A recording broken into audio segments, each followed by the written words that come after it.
I used only one brush, basically to show you the glazing process. Normally I use about 3 or 4 of those different types of brushes.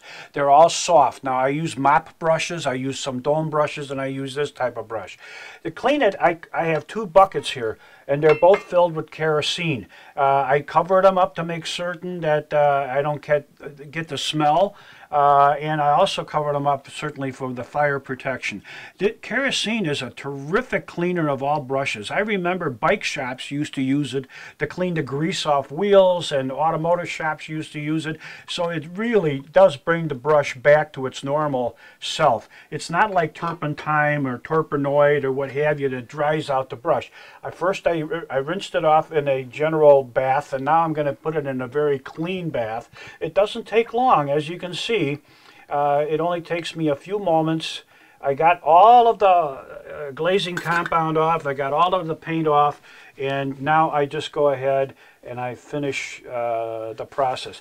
This is a very, very good deal. It's very fast, and I can clean maybe 15 or 20 brushes inside of about 4 or 5 minutes.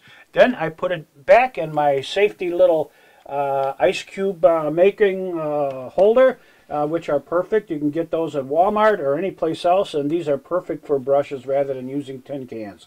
After the brush has been cleaned, I put the point back.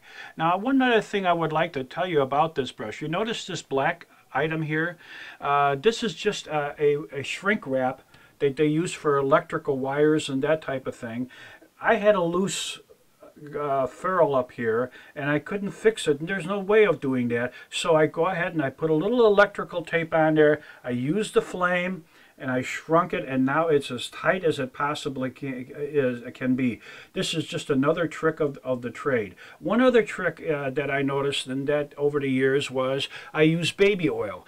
Instead of harsh materials to clean your hands, I just use baby oil, put it on my hands, rub them. You could also clean brushes with baby oil, by the way, if you don't want to use the kerosene. It doesn't do as good of a job, but it does an adequate job.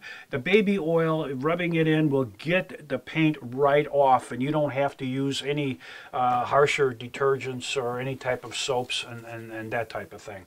So that's primarily the glazing process.